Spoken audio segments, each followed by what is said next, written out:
And he absolutely captivated my attention.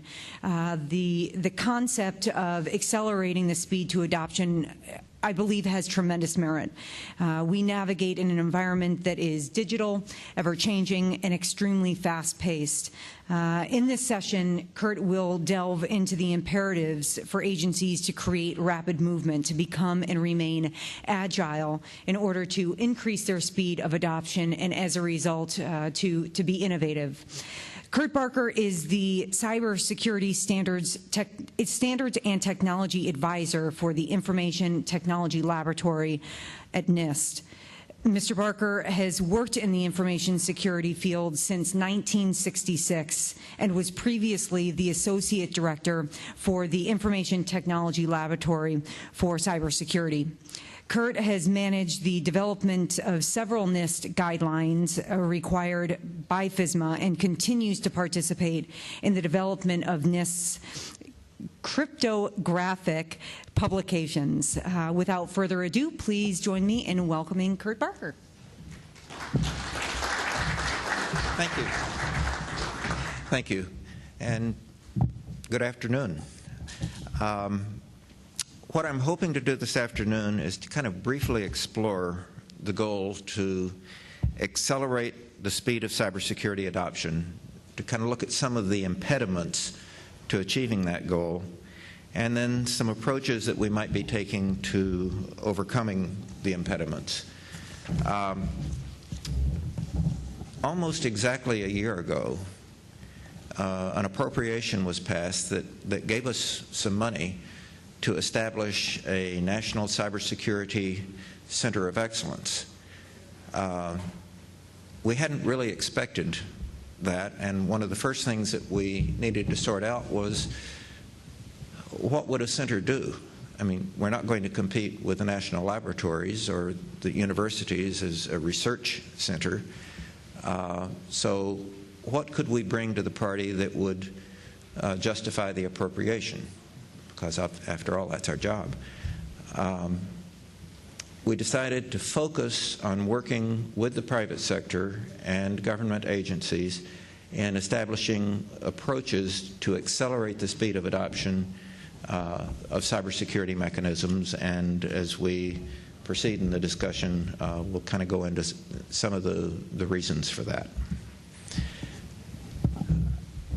With respect to the goal of accelerating adoption of security responses, we can make a number of observations. I don't think that there's any doubt that we're facing serious and increasingly diverse cybersecurity threats.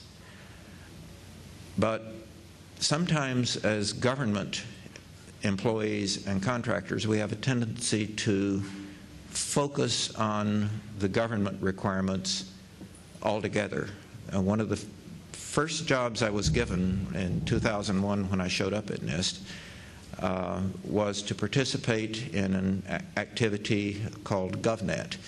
And this was a deep dive into determining whether or not we should establish a government-only internet. Well, if you're the Department of Defense or some other departments that have missions that don't deal regularly with the general public, that makes a lot of sense. If, on the other hand, you're involved in citizen-to-government and business-to-government interactions, it doesn't work. So I guess the first thing we did was we killed what could have been a $2 billion program.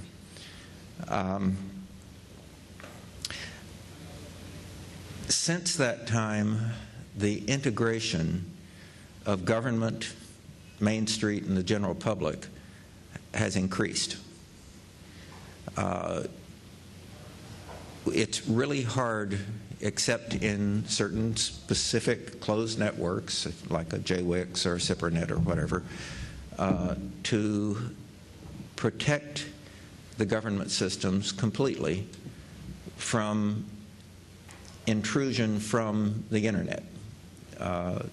Also, in terms of consequences, an attack on Main Street can be just as devastating as an attack on what we normally think of as our military and industrial complex.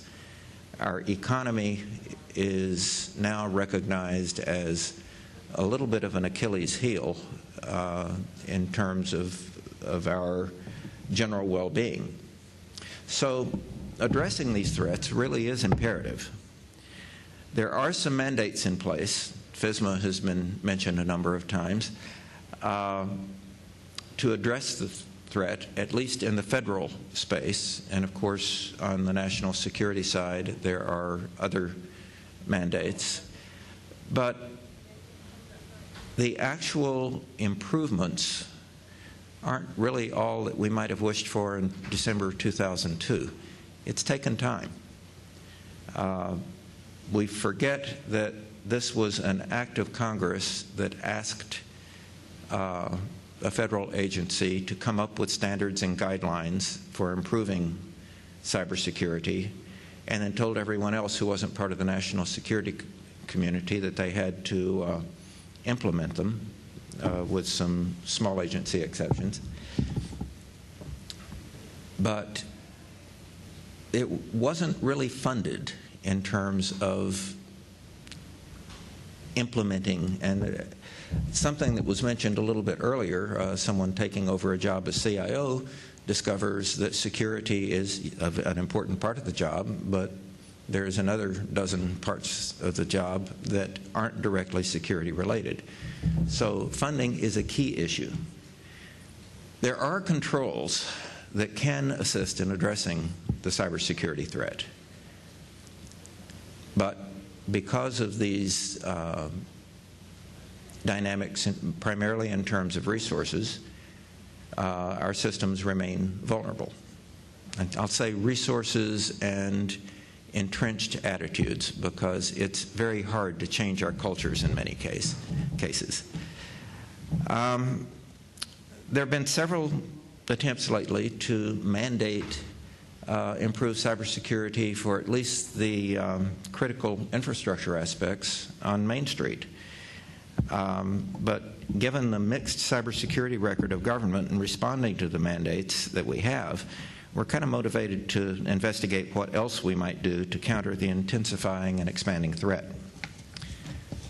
So let's look at some of the impediments to achieving our goal.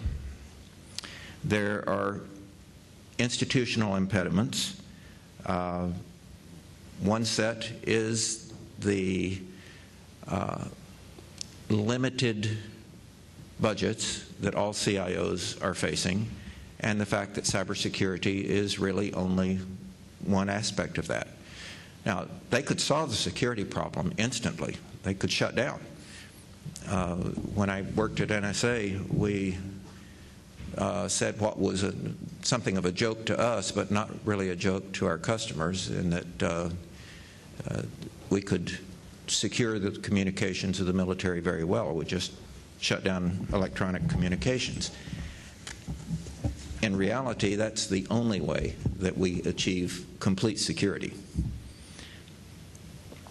There is limited expertise among many of the individuals who are responsible for allocating funding and allocating resources to cybersecurity aspects of the CIO's job. Some of that is the fault of us, the practitioners. We are very good at talking among ourselves. We are not terribly good at explaining our priorities and the rationale underlying our priorities to people who are not security geeks. There is also the labor-intensive nature of many of the standard controls. Some of that really can't be avoided, at least at the moment. You need to document what you've done, otherwise how do we know that you did it? And that gets us back to the priorities and motivations. In some cases, like knowing what's in your systems, there's no substitute for finding out and documenting what's where. And a lot of people think that's not really a something that should be difficult. I won't give it a government example, but when I was in private industry and we were doing security assessments for companies, we were dealing with a very large company which was providing security services to a very sensitive agency. It turned out that they had 6 major centers, and the people putting together their security documentation only knew where 5 of them were. Turned out the last one was in Mexico. So it should be simple, but it's a step you just have to take. There's an impact of security processes on operational effectiveness. The best examples I come up with are usually military. We used to build very nice communication security devices for fighter pilots. They were quite secure. There was only a half-second delay between the time that they began to speak and the time that something happened. And to us in the laboratory, a half-second wasn't very long at all. Apparently, when you're in aerial combat, it makes a difference.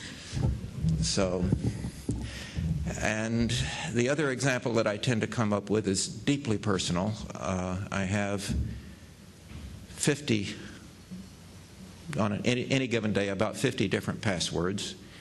They obey different rules. They have to be changed at different rates. I'm not supposed to write them down. I'm supposed to remember them all. And at least once a day, I end up losing about 10 minutes, usually at the worst possible time, due to having to play around with my security rules, which I'm afraid we helped make, didn't we, Ron?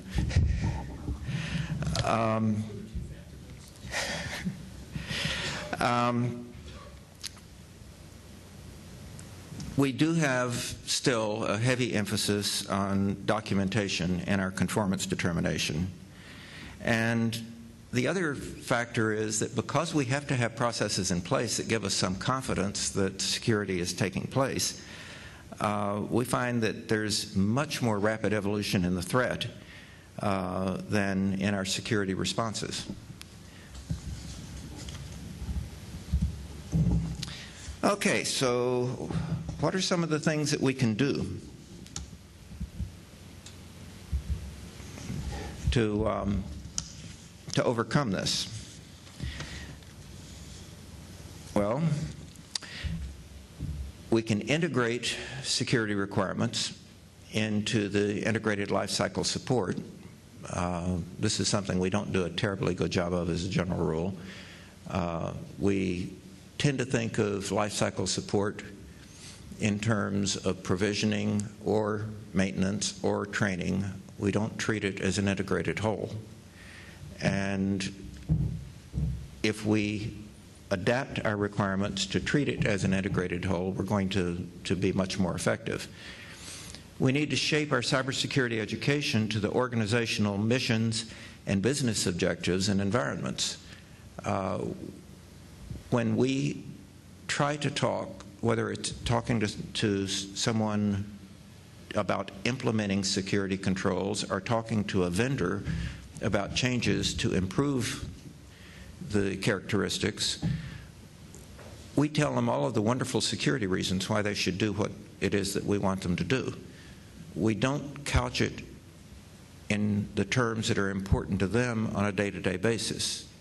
We don't think in terms of their business objectives and subordinate our arguments to their priorities.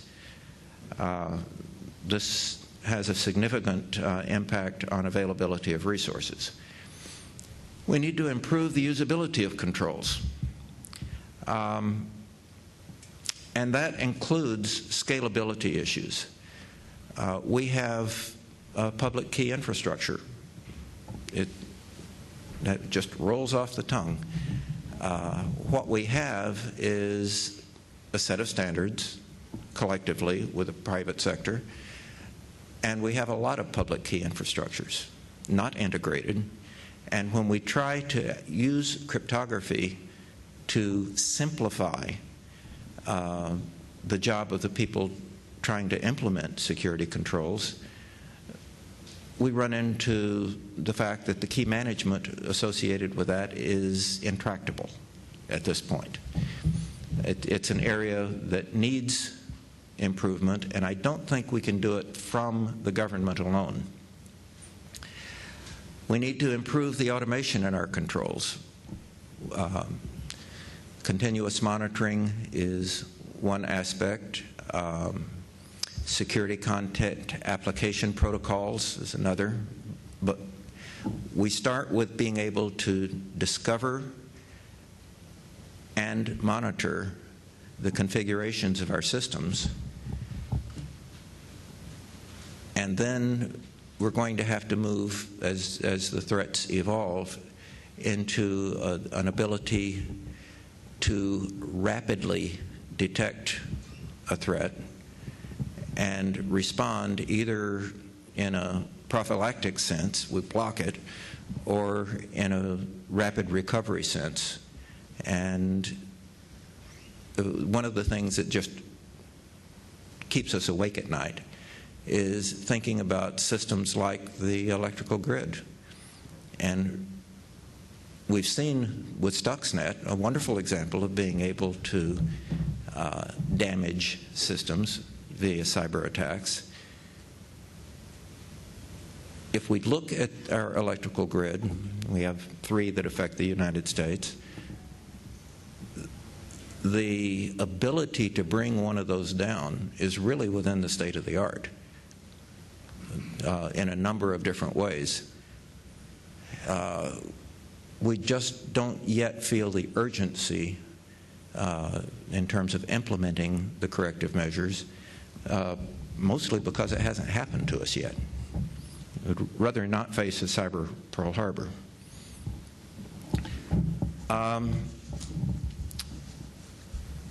The diagnostic and recovery aspects of detection, diagnostic, and recovery is something that we're still working on.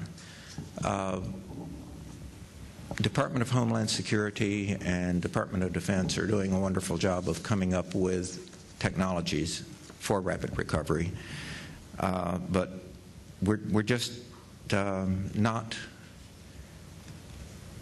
quite in a posture so that those are implemented outside the national security community. And going back to one of the earlier arguments, we're not an island. The government is not an island. We're part of a worldwide infrastructure and subject to attacks on any part of that infrastructure. I'm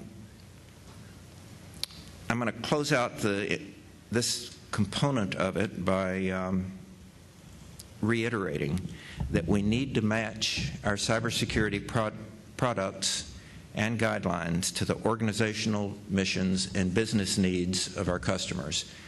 There are frequently suggestions that we prioritize our security controls and that we simplify the number of security controls that we have. And that will work really pretty well on an individual organizational basis. If you go across the enterprise, it doesn't, because the requirements of the different organizations across the enterprise are so very different. And something that you can do that will be very helpful in countering threats in one organization may be pretty ineffective in, or even harmful to the operations of another agency. Okay, some technical improvements that we're trying to begin to work on right now. Automated tools that can support more confident self-assertion are something that we would like to have. Having the government review the security of a product is something that we've been working on since, at least 1975 or 6, and we're still running up against the same problems. The products evolve faster than we can evaluate them. We evaluate a product, and if someone actually invests in that, they find themselves with a very nice evaluated product that's a generation or two behind. That makes it really hard to motivate industry. What we really need, we think, this is in the initiative class, is clearly articulated requirements, conformance to which companies can assert or attest, that allow us to detect when they've made false claims, unfortunately after the fact, and just the market dynamics of being caught in false claims and punitive activities on the part of procurement authorities may be reasonably effective in discouraging false claims. That may not be completely satisfactory, but the current regimen of long evaluation, long queues of products waiting for evaluation is worse. Identity management technology, policy engines, essentially capabilities that allow you to state in sentence form your security policies and convert those to enforcement functions in a operating system or system monitor that's two additional activities that we're kind of looking at right now. And then trying to improve cryptography. We have very secure cryptography, and it works for a lot of functions, but think of the degree to which our automation is shrinking and the broad number of applications to which we're putting it. How many computers are there in your car? It's possible, this has been tested, for someone to drive alongside your car, and if it's been in the shop and one minor modification has been made, the person driving alongside your car can control the windshield wipers, they can control the lights, they can control the brakes without an indication that the brakes have been controlled, and they can control the acceleration. Well, that's not really comforting. It would be nice to have good cryptographic security mechanisms to deal with that problem. But our current cryptography takes too many operations. You get too much delay, require too much memory to be implemented on a lot of very small computers. So one of the things that we're looking at is what can we do to come up with lighter footprint cryptography that's still adequately secure. Now, it doesn't do any good to come up with a really good 56-bit cryptographic scheme that can be broken in real time. All that does is cost you money and time. What you need is something that will provide, let's say 80 bits of cryptography, something that will require several years of effort for someone to break, even with the technology of 10 years from now. So it's an interesting R&D task. The question is, can we produce something? No, we're the government. We don't produce things anymore. Private industry has to produce it. Can we entice private industry into doing so? Well, then we have to make it worth their while. And this kind of gets us into what are some of the kinds of things that we can do to quote, make it worthwhile. Well, the first thing that always comes to mind is mandates and regulation. We'll tell them they've got to do it. That's worked real well with FSMA. There are some cases where there is some promise, some success. The standards can be, or the regulations can be used to motivate, but the result of that is too often a focus on adopting controls to avoid a punishment or response by enforcement entities rather than effective mitigation of the threats. Threat mitigation works if you are actually working to mitigate a threat, not to check off a box on your checklist. There are enabling regulations that we can have. We can remove legal impediments to the sharing of threat information, and some work is moving forward in that area. There are people who do worry about, let's say, the Justice Department and the Defense Department share information, and does the Justice Department assert that it's not going to use that information to prosecute people for victimless crimes? Well, no, they won't make that stipulation at this point. And so removing the legal impediments is something that continues to be a little bit of a work in progress, though progress is definitely being made. The requirement for automated monitoring, I think, has been very helpful. Now, that some agencies aren't doing it yet. They'll simply take the hit, and some of that reason is resource, again, unfunded mandates, and some of the reason is cultural.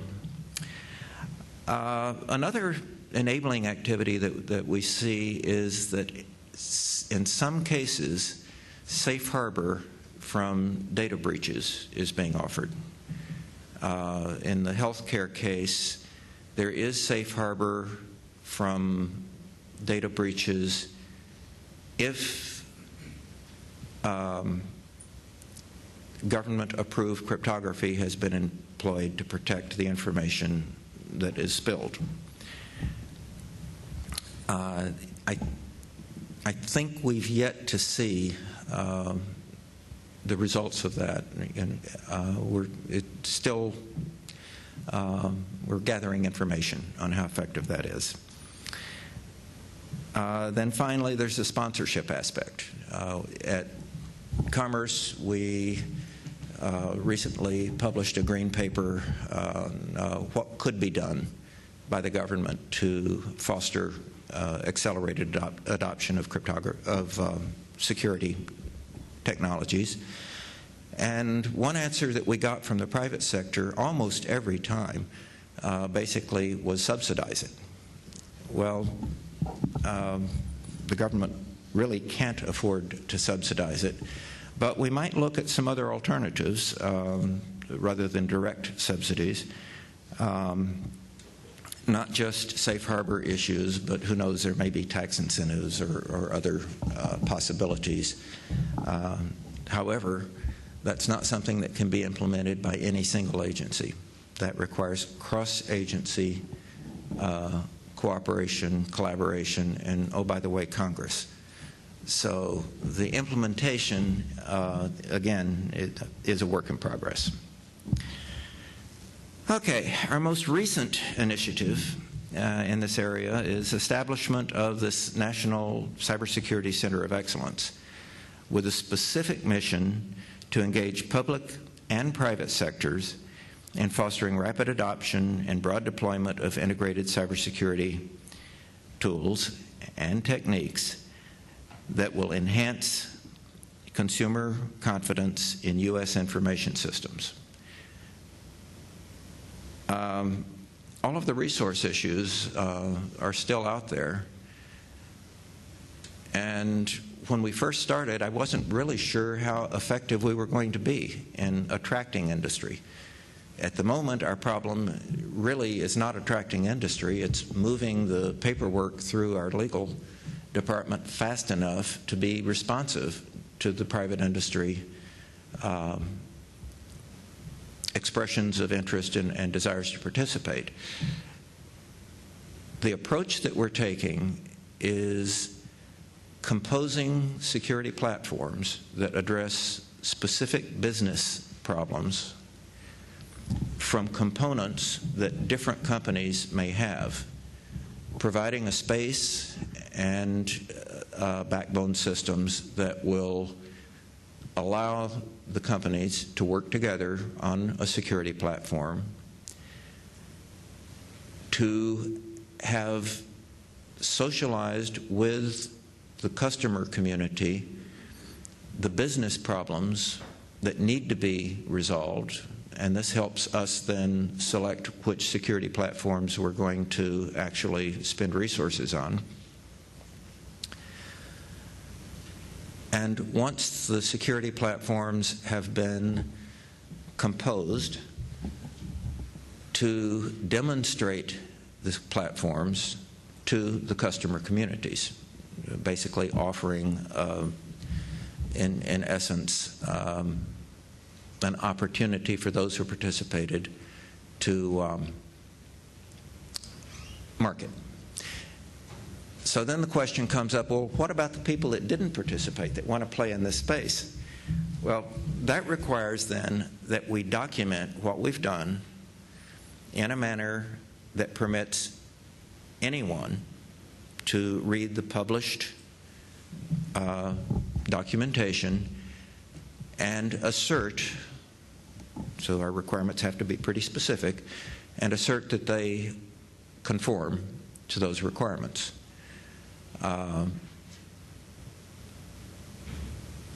It's an interesting idea. It's an initiative. We'll see how well it works.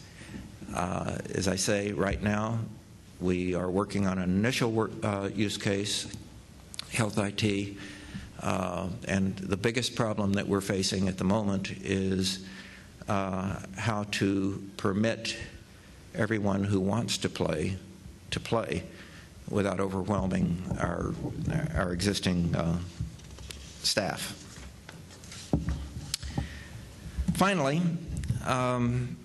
you can find collections of mandates, standards, and guidelines that are intended to help implement the mandates, and descriptions of initiatives being undertaken to engage the private sector in accelerating adoption of cybersecurity on a number of NIST websites.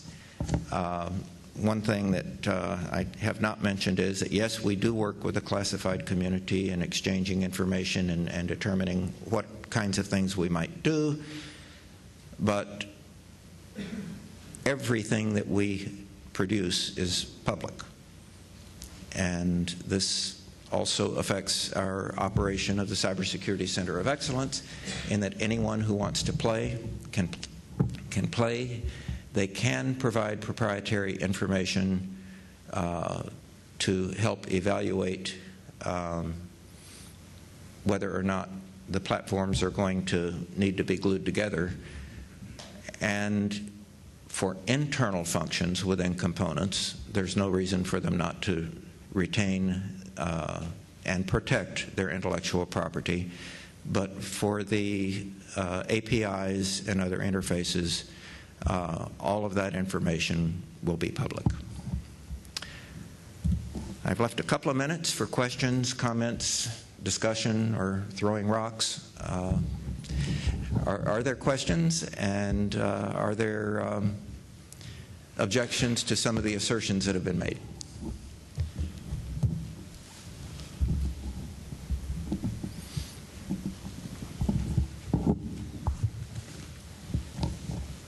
Yes, you mentioned using encryption as a safe harbor. I'm sure you're familiar with PCI and the guidance and the credit card companies reducing the charges that they charge merchants for using their cards, depending on whether or not they pass PCI assessments. Have you looked at that as a guide to whether or not something safe harbors are potentially successful or not? We're looking at it now. What I didn't mention is that this safe harbor concept wasn't our idea, and we were initially horrified because the initial draft basically said they got safe harbor if they met NIST standards. That put us into a position that really wasn't consistent with our mission. So yes, at the moment we are combing through any sources that we can get with respect to trying to understand not just how effective it is, but are there better ways of expressing safe harbor?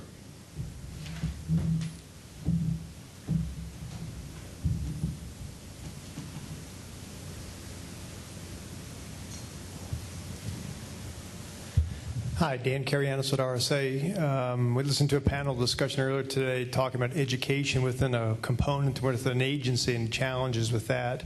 If you think about NIST and its mission, driving standards beyond the government into the private sector, you talked about infrastructure. How do you feel you're doing along that journey, and what are some of the things that you all are trying to do to kind of accelerate that? Depends on the sector. In the energy sector case, we've actually created a mapping of government and private sector standards.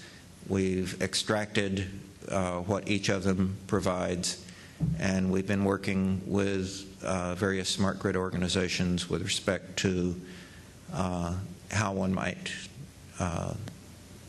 deal with that. In the case of mobile wireless, I don't think we've really started. We recognize that mobile wireless and cloud, at least together, are creating a radical change in our environment. We're used to dealing with internet protocols, internet standards, internet environments. When you look at the different kinds of information that are exchanged using mobile wireless endpoints and how those endpoints may be connected to cloud servers and other elements, you find that it's not always using internet protocols, and that our standards and our descriptions don't necessarily fit the evolving environment. So that's a case where we recognize that our approach really isn't there, not yet. We have maintained since I joined NIST, that our standards and guidelines might be mandatory for most of the federal government, but they're voluntary in industry. Some cases that works pretty well. Most of the FSMA controls can be applied in the private sector as well as the public sector. I had some responsibility for FIPS 201, which was our PIV card standard, and we went out of our way to make it difficult to transfer that to the private sector. The reason being at the time that there were very serious political objections to our doing it in the first place, because it was seen as the first step towards perdition with respect to national ID cards. So in that case, in order to make the standard useful, we're actually relying on the General Services Administration and others to come up with adaptations that work outside the federal space. So again, it kind of depends on what you're talking about.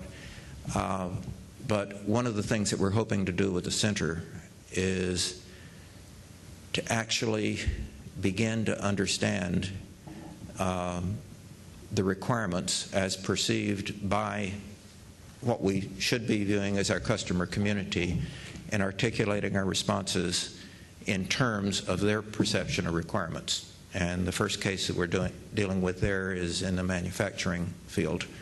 That wasn't something we had selected, they simply came to us. And we now need to rethink how we express our security guidelines and requirements in terms of a manufacturing realm. The FSMA people did do an interpretation, I guess I would call it, of our controls to that kind of environment. But that's top down. What we want to do now is to kind of do a bottom-up approach in eliciting requirements from those people who have the requirements rather than those of us who have the solutions looking for those requirements.